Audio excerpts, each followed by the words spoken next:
Stoveleg Media, igniting conversation.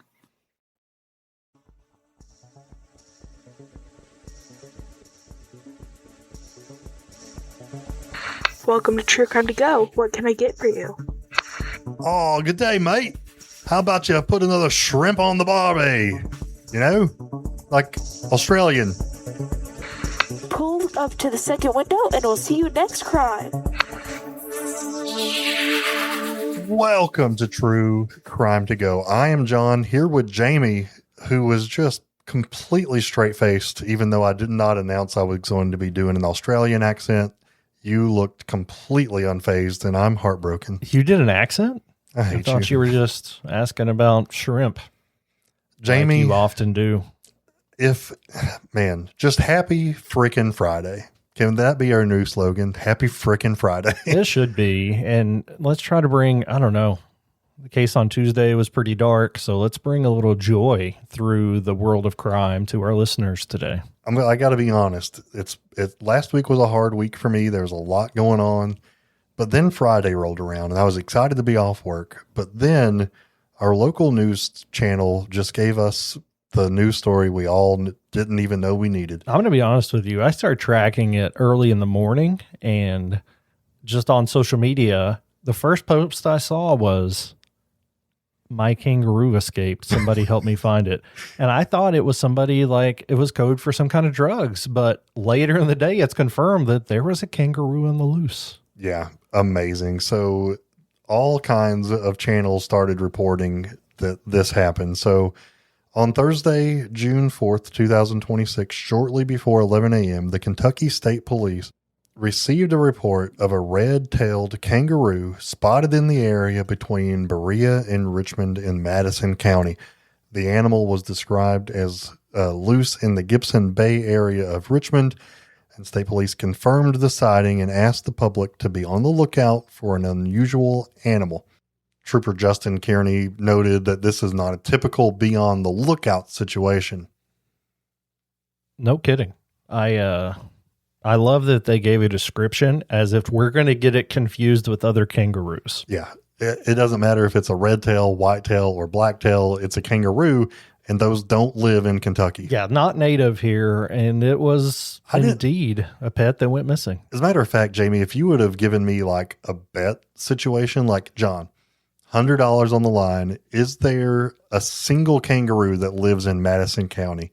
I'm betting money on no. To be clear, we have no zoos, we have no habitats, we have some petting zoos, but it's farm animals, right? Like this is a typical horse, calf, bunny situation. Yeah, we got some sheep, a goat or two. That's about all we got going on over here. But state police later reported that the kangaroo was safely captured and reunited with its owner.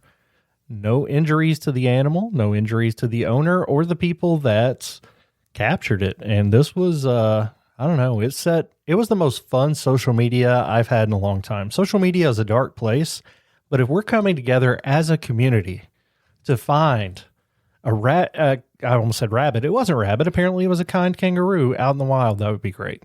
Could you imagine just drinking your morning coffee, doing your word puzzle of whatever kind you do, and then looking out your window and there's a freaking kangaroo standing there? And I just want to be clear here. I originally thought when I first saw it, if you really have it, you can't legally own a kangaroo. That was my next question is, did this open a whole new can of worms for the owner? Is it legal to own a kangaroo where we live? Well, this opened a rabbit hole for old Jamie. I'll tell you that much. You can legally own certain species of kangaroos and other wildlife in Kentucky as a pet, but you're required to have an exotic wildlife or captive wildlife permit issued by the Kentucky Department of Fish and Wildlife.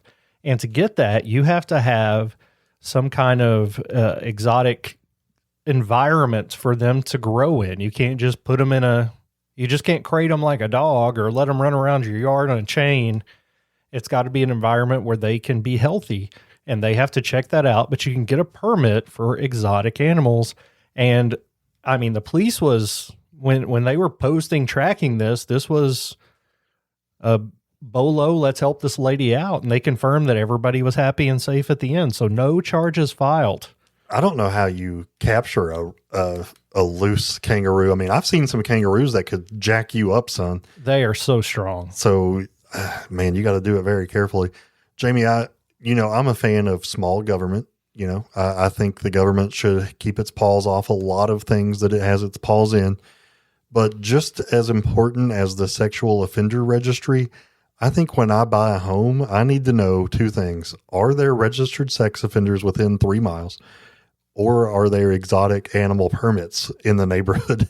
Because I need to know more information about both of those things. Yeah, I don't know if it rises to that level, but I would love to know if somebody had a tiger. I mean, I feel like I should be allowed to know that. A kangaroo is one thing, but, a viper or a king cobra, those are things I need to know about.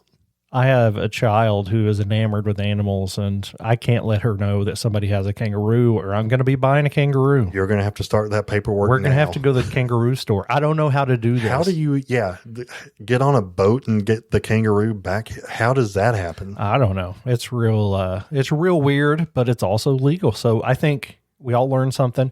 Another impact this had was for the rest of the weekend, people continued posting pictures of exotic animals like, I'm missing my African elephant. Could somebody help me find it? So our community pages were ruined, but it was all in fun. I bet this ends up being a publicity stunt. Like, this same woman is now going to have a grand opening of an exotic, it's going to be like a kangaroo store. A Charlotte's Web situation. We're going to stand in line to meet her kangaroo. Yeah, and give her $10 a pop. And its little spider friend.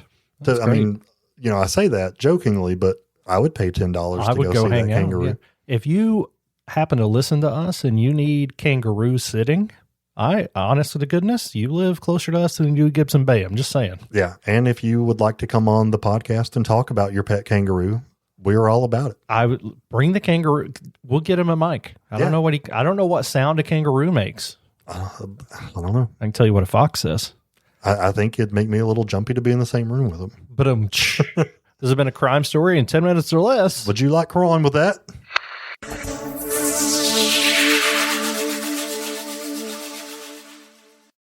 You've listened to True Crimecast, distributed by Stoveleg Media. Check out stoveleg.com to find out more about your hosts and to find other podcasts to listen to.